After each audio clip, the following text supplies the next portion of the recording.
Hello guys, नमस्कार। आप लोग कैसे हैं? उम्मीद करते हैं कि आप लोग अच्छे होंगे, तंदुरुस्त होंगे। ठीक है, आज हम बताने वाले आप लोग को बीच class 10th science important objective question के बारे में। ठीक है, अगर आप लोग नए हैं तो इस चैनल को सब्सक्राइब कर लीजिएगा ताकि जब जब लाइव क्लास आऊँ तो आप लोग को भी ज़रूर मिल सकें। ठीक है, और जो भी आपका दोस्त है क्लास 10th वाले, उस दोस्त के पास भी वीडियो भेज दे ताकि उस दोस्त को भी फ़ायदा हो जाए और आपको भी फ़ायदा हो जाए। ठीक है, तो चलिए पहला क्वेश्चन है आपका भाई की, ध्यान दीजिए कि प्रकाश की किरण गमन करती है यानी किसके, यानी सीधी रेखा में, बी ऑप्शन में टेढ़ी रेखा में, सी ऑप्शन में किसी भी दिशा में, और डी ऑप्शन में इनमें से कोई नहीं। बताइएगा इस ऑप्शन में किस ऑप्शन के पास आप जाना चाहते हैं। तो इसका फाइनली आंसर आपको हो जाएगा यानी सीधी रेखा में हो जाएगा। ठीक है, चलिए बहुत बढ़िया। 2 नंबर क्वेश्चन देखिएगा। 2 नंबर क्वेश्चन है आपका, सर्च लाइट का परावर्तक सतह होता है। बताइएगा उत्तल में, अवतल में, समतल में, इनमें से कोई नहीं, यानी ए बी सी किस ऑप्शन के पास आप जाना चाहते हैं। तो इसका फाइनली आंसर बताइएगा। सर्च लाइट का परावर्तक सतह जो होता है वो अवतल में होता है। किस में होता है? अवतल में। ठीक है, तो आप लोग बताइएगा कि दाढ़ी बनाने में किस दर्पण का उपयोग किया जाता है। ठीक है, और रोगियों को नाक कान देखने के लिए किस दर्पण का उपयोग किया जाता है। ठीक है, चलिए बहुत बढ़िया। आइए देखते हैं 3 नंबर क्वेश्चन क्या कहता है। 3 नंबर क्वेश्चन है आपका स्क्रीन बोर्ड के सामने कि निर्वात में प्रकाश की चाल क्या होती है। बताइएगा 3 × 10⁸ मीटर प्रति सेकंड, 3 × 10⁸ सेमी प्रति सेकंड, और 3 × 10⁸ किलोमीटर प्रति सेकंड, और डी ऑप्शन में इनमें से कोई नहीं। बताइएगा 3 का फाइनली आंसर, यानी ये जो हो जाएगा आपका फाइनली आंसर 3 × 10⁸ मीटर प्रति सेकंड, यानी 3 के ए ऑप्शन फाइनली आंसर हो जाएगा। ठीक है, चलिए 4 नंबर क्वेश्चन की ओर देखिएगा। 4 नंबर क्वेश्चन क्या कहता है। 4 नंबर क्वेश्चन है आपका कि मानव नेत्र में किस प्रकार का लेंस पाया जाता है। ठीक है, उत्तल लेंस पाया जाता है कि अवतल लेंस की वलयाकार, इनमें से कोई नहीं। बताइएगा 4 का फाइनली आंसर। 4 का फाइनली आंसर हो जाएगा उत्तल लेंस को कहा जाता है। मानव नेत्र में जो लेंस पाया जाता है वो उत्तल लेंस पाया जाता है। ठीक है, उत्तल लेंस का फोकस दूरी धनात्मक होता है। ठीक है, और अवतल लेंस की फोकस दूरी हमेशा ऋणात्मक होता है। समझ गए ना? चलिए बहुत बढ़िया, समझ गए होंगे उम्मीद करते हैं। तो आप लोग इस वीडियो को थोड़ा सा शेयर कर दें। और ये वीडियो अभी तक कहाँ तक गया है, अगर ऑफलाइन क्लास करना चाहते हैं तो मधुबनी में मेरा 2 इंस्टीट्यूट चलता है। एक जो KVS कोचिंग सेंटर 1 जो गुड्डीगाछी महाराजगंज मधुबनी एंड बड़ा बाजार मधुबनी। ठीक है, चलिए अगला क्वेश्चन की ओर देखिएगा आप लोग। 5 नंबर क्वेश्चन क्या कहता है। मानव नेत्र जिस भाग पर प्रतिबिंब बनाता है वह क्या कहलाता है? वो कॉर्निया कहलाता है, परितारिका, या पुतली, या दृष्टिपटल। बताइएगा इसका फाइनली आंसर। 5 का फाइनली आंसर ABCD किस ऑप्शन के पास आप जाना चाहते हैं। तो 5 का डी हो जाएगा यानी दृष्टिपटल हो जाएगा। ठीक है, चलिए आइए देखिएगा अगला नंबर क्वेश्चन। 6 नंबर क्वेश्चन की ओर देखिएगा। 6 नंबर क्वेश्चन क्या कहता है। सामान्य नेत्र का दूर बिंदु है, यानी सामान्य नेत्र का दूर बिंदु जो है 25 cm है, या 25 मिनिमम है, या 25 मीटर है, या अनंत है। बताइएगा। तो 6 का फाइनली आंसर बताइएगा आप लोग, यानी 6 का डी ऑप्शन हो जाएगा, अनंत हो जाएगा। सामान्य नेत्र का दूर बिंदु आपसे कहे, अधिकतम बिंदु कहे, अधिकतम मान पूछे तो आपको याद रखना है कि अनंत हो जाएगा। क्या हो जाएगा? अनंत हो जाएगा। अगर न्यूनतम अगर आपसे पूछे तो आपको याद रखना है 25 सेमी। ठीक है, क्या हो जाएगा? न्यूनतम कहेगा तो 25 सेमी, और दूर बिंदु कहेगा तो अनंत हो जाएगा। ठीक है, चलिए क्वेश्चन देखिएगा आप। 7 नंबर क्वेश्चन की ऊर्जा का ऐसा मात्रक होता है। बताइए कैलोरी होगा, या जूल होगा, या ताप होगा, या इनमें से कोई नहीं। तो इसका फाइनली आंसर क्या होगा? तो इसका फाइनली आंसर हो जाएगा जूल हो जाएगा। क्या हो जाएगा? जूल हो जाएगा। ठीक है, ऊर्जा का ऐसा मात्रक क्या होगा? जूल हो जाएगा। या कार्य का ऐसा मात्रक आपसे पूछे तो याद रखना है कि जूल हो जाएगा। ठीक है, ताप का ऐसा मात्रक क्या होता है? केल्विन होता है। ताप का ऐसा मात्रक क्या होता है? केल्विन होता है। चलिए बहुत बढ़िया। 8 नंबर क्वेश्चन देखिएगा। 8 नंबर क्वेश्चन क्या कहता है आपका। 8 नंबर क्वेश्चन है आपका कि निम्न में से किसका अर्थ जल है। बताइए पेट्रो का, टर्बो का, नाइट्रो का, हाइड्रो का। बताइएगा। तो 8 का फाइनली आंसर हो जाएगा आपका फाइनली आंसर। बताइए किस ऑप्शन के पास आप जाना चाहते तो जल का अर्थ जो होता है वो हाइड्रो होता है। क्या होता है? हाइड्रो। यानी 8 का डी ऑप्शन के पास अगर आप जाना चाहते हैं तो इसका फाइनली आंसर हो जाएगा। देखिएगा अगला क्वेश्चन है आपका मोस्ट इंपोर्टेंट क्वेश्चन है कि विद्युत धारा का SI मात्रक क्या है? वोल्ट है, कूलाम है, या वाट है कि एम्पियर है? बताइएगा। ABCD किस ऑप्शन के पास आप जाना चाहते भाई? तो बताइएगा। इसका फाइनली आंसर हो जाएगा आपको एम्पियर। क्या हो जाएगा? एम्पियर हो जाएगा। विद्युत धारा का SI मात्रक क्या होगा? एम्पियर हो जाएगा। चलिए बहुत बढ़िया। और ये वीडियो अभी तक कहाँ तक पहुँचा है आप लोग कमेंट करके जरूर बताइएगा, ठीक है। देखिएगा 10 नंबर क्वेश्चन की ओर बताइएगा। यानी 1 वोल्ट कहलाता है, बताइएगा। यानी 1 वोल्ट क्या कहलाता है? 1 जूल प्रति कूलाम हो जाए। क्या होता है?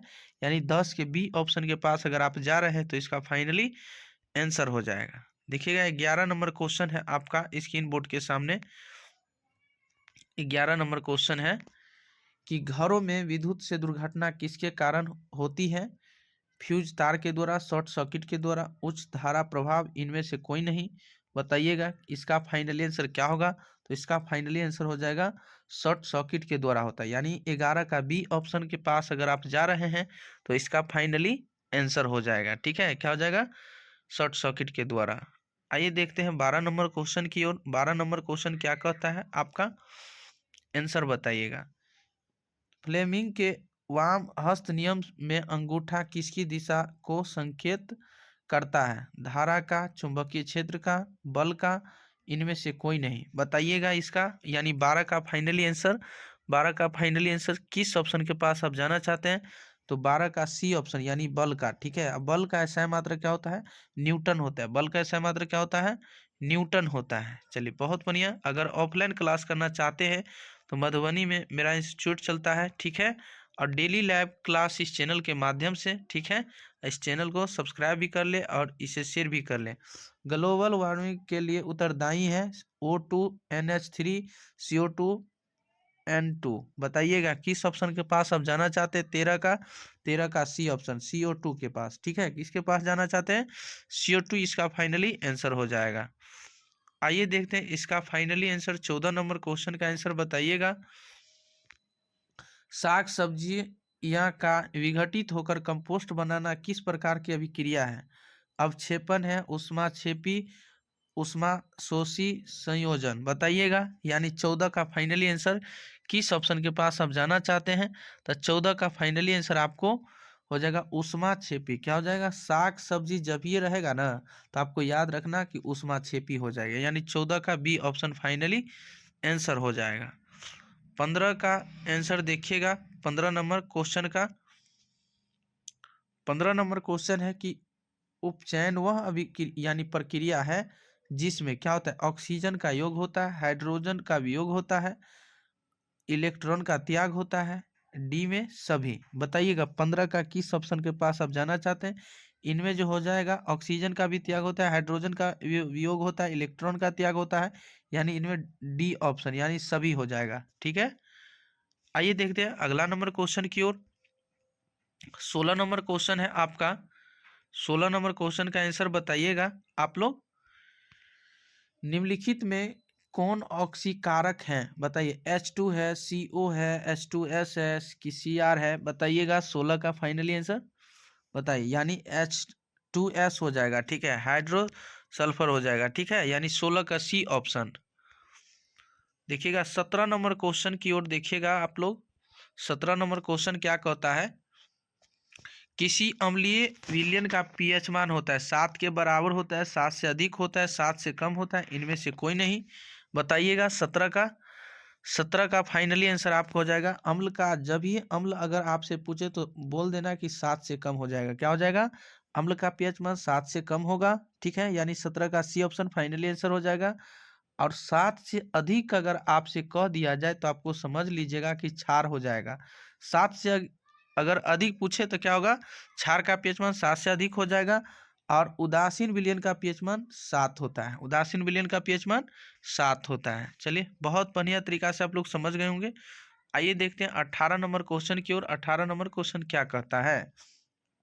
सोडियम कार्बोनेट का अणुसूत्र है, बताइएगा। Na2CO3, NaHCO3, Na2CO2 NaCl। बताइएगा इसका फाइनली सूत्र क्या होगा, 18 का फाइनली आंसर बताइएगा, यानी Na2CO3 हो जाएगा। क्या हो जाएगा, सोडियम कार्बोनेट का सूत्र होता है Na2CO3, ठीक है, यानी 18 का ये ऑप्शन फाइनली आंसर हो जाएगा। और नमक का सूत्र हो जाएगा NaCl। नमक का सूत्र क्या हो जाएगा भाई, NaCl हो जाएगा, ठीक है। और नमक का pH मान कितना होगा, 7 होगा, ठीक है। आप लोग बहुत अच्छा तरीका से समझ गए होंगे, ठीक है। देखिएगा 19 नंबर क्वेश्चन का आंसर बताइएगा। देखिए कितना बहुत इंपॉर्टेंट क्वेश्चन है। चूना पत्थर, खड़िया एवं संगमरमर किसका विषय रूप है, NaHCO3 के, NaOH के, Ca2SOH2 के, CaCO3 के। बताइएगा इसका मोस्ट इंपोर्टेंट क्वेश्चन है भाई कि चूना पत्थर का है। देखिए सबका एक ही नाम है, चूना पत्थर, खड़िया, संगमरमर, चौक कहे, ठीक है। तो आपको याद रखना है कि इसका फाइनली आंसर हो जाएगा CaCO3। CaCO3 यानी 19 का डी ऑप्शन के पास अगर आप जा रहे हैं तो इसका फाइनली आंसर हो जाएगा, ठीक है। 20 नंबर क्वेश्चन देखिएगा आप। 20 नंबर क्वेश्चन है आपका कि जठर रस का मान यानी पीएच मान लगभग है। बताइएगा 1.2 है या 14 है या 7 है या 10 है। तो बताइएगा 20 का फाइनली आंसर, 20 का फाइनली आंसर 1.2 हो जाएगा। क्या हो जाएगा, जठर रस का पीएच मान कितना होगा, 1.2 हो जाएगा। अम्ल का पीएच मान पूछे या जल का पीएच मान पूछे या मिट्टी का पीएच मान पूछे तो आपको याद रखना है अम्ल का पीएच मान 7 से कम होता है, जल का नमक का पीएच मान 7 होता है, ठीक है। क्या होता है, 7 होता है। चलिए बहुत बढ़िया। आप लोग कमेंट करके बताइएगा कि 14 जो है अम्ल है या क्षार है, ठीक है। कमेंट करके आप लोग बताइएगा। 21 नंबर क्वेश्चन की ओर देखिएगा। 21 नंबर क्वेश्चन है आप लोग बोर्ड के सामने। 21 नंबर क्वेश्चन कि लोहे से जिंक लेपित करने की क्रिया को कहते हैं, संक्षारण कहते हैं या गैल्वेनोवीकरण कहते हैं या पानी चढ़ाना कहते हैं या विद्युत अपघटन कहलाते हैं। बताइएगा 21 का फाइनली आंसर यानी गैल्वेनोवीकरण कह लेते हैं, ठीक है। बहुत बढ़िया, यानी 21 का बी ऑप्शन फाइनली आंसर हो जाएगा। चलिए अगला क्वेश्चन है आपका इम्पोर्टेंट क्वेश्चन कि निम्नलिखित में कौन आयनिक यौगिक हैं, HCN, CCl4, KCl, CO2। बताइएगा किस ऑप्शन के पास आप जाना चाहते हैं। तो 21 का फाइनली आंसर बताइएगा बी ऑप्शन यानी CCl4, ठीक है। यानी 21 का बी ऑप्शन के पास अगर आप जाना चाहते हैं तो इसका फाइनली आंसर हो जाएगा। आप बताइएगा 23 नंबर क्वेश्चन का आंसर आप लोग की बॉक्साइट निम्नलिखित में किस धातु का अयस्क है, मैग्नीशियम का, सोडियम का, एल्युमिनियम का, बेरियम का। बताइएगा 23 का फाइनली आंसर किस ऑप्शन के पास आप जाना चाहते हैं। देखिए क्वेश्चन है कि बॉक्साइट निम्नलिखित में किस धातु का अयस्क है। बताइएगा इसका फाइनली आंसर किस ऑप्शन के पास आप जाना चाहते हैं। ये हो जाएगा एल्युमिनियम का, ठीक है। एल्युमिनियम का संकेत Al होता है। क्या होता है, Al होता है। मैग्नीशियम का Mg होता है, ठीक है। सोडियम का Na होता है। बहुत बढ़िया। तो बेरियम का क्या होगा आप लोग कमेंट करके बताइएगा, ठीक है। देखिएगा 24 नंबर क्वेश्चन है आप लोग का बोर्ड के सामने कि सक्रियता श्रेणी में सबसे क्रियाशील धातु हैं, Au है, Na है, Hg है, Cu है। बताइएगा 24 का क्या होगा, 24 का फाइनली आंसर किस ऑप्शन के पास आप जाना चाहते हैं। तो 24 का फाइनली आंसर आपको बी हो जाएगा यानी Na होगा। क्या होगा, Na यानी सोडियम हो जाएगा। क्या हो जाएगा, सोडियम। ऐसा धातु का नाम बताइए कि जो चाकू से आसानी से काटा जा सकता है, तो वो सोडियम है। क्या है, सोडियम है। चलिए बहुत बढ़िया। सोडियम का परमाणु संख्या कितना होगा आप लोग कमेंट करके बताइएगा, ठीक है। 25 नंबर क्वेश्चन की ओर देखिएगा। 25 नंबर क्वेश्चन क्या कहता है कि CHO अभिक्रियाशील मूलक को क्या कहते हैं, एल्डिहाइड कहते हैं कि अल्कोहल कहते हैं या कीटोन कहते हैं या इनमें से कोई नहीं। बताइए 25 का फाइनली आंसर किस ऑप्शन के पास आप जाना चाहते हैं। तो इसे एल्डिहाइड कहते हैं। क्या कहते हैं, एल्डिहाइड। यानी 25 के ए ऑप्शन फाइनली आंसर हो जाएगा। देखिएगा अगला क्वेश्चन है आपका 26 नंबर क्वेश्चन की ओर। इथाइल अल्कोहल का अणुसूत्र है CH3OH, C2H5OH, C2H6OH, C2H2OH। ठीक है, यानी इसका फाइनली आंसर किस ऑप्शन के पास आप जाना चाहते हैं?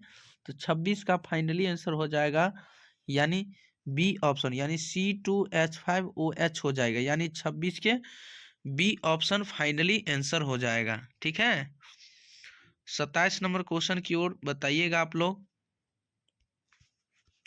आधुनिक आवर्त सारणी में क्षैतिज कतारों की संख्या 18 होगा, 7 होगा, 16 होगा, 10 होगा, किस ऑप्शन के पास आप जाना चाहते हैं?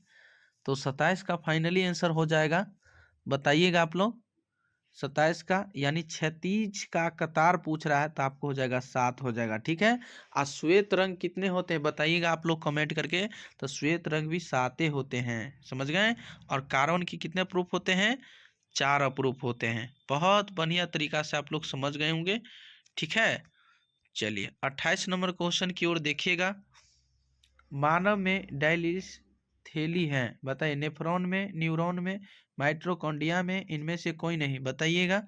यानी 28 का किस ऑप्शन के पास आप जाना चाहते हैं? तो 28 का फाइनली आंसर हो जाएगा नेफ्रॉन हो जाएगा। क्या हो जाएगा? नेफ्रॉन, यानी 28 का ए ऑप्शन फाइनली आंसर हो जाएगा। 29 नंबर क्वेश्चन देखिएगा, बहुत मोस्ट इंपोर्टेंट क्वेश्चन है। ठीक है, निम्नलिखित में कौन उभयलिंग जंतु है? केचुआ है, मछली है, शेर है, बकरी है, बताइएगा।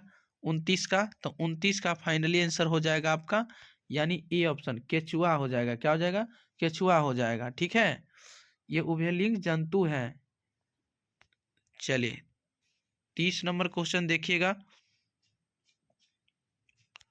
30 नंबर क्वेश्चन है आपका कि कुटपाद किस में पाया जाता है? ठीक है, पैरामेशियम में, यूग्लिना में, अमीबा में, इनमें कोई नहीं, यानी कोई नहीं, बताइएगा।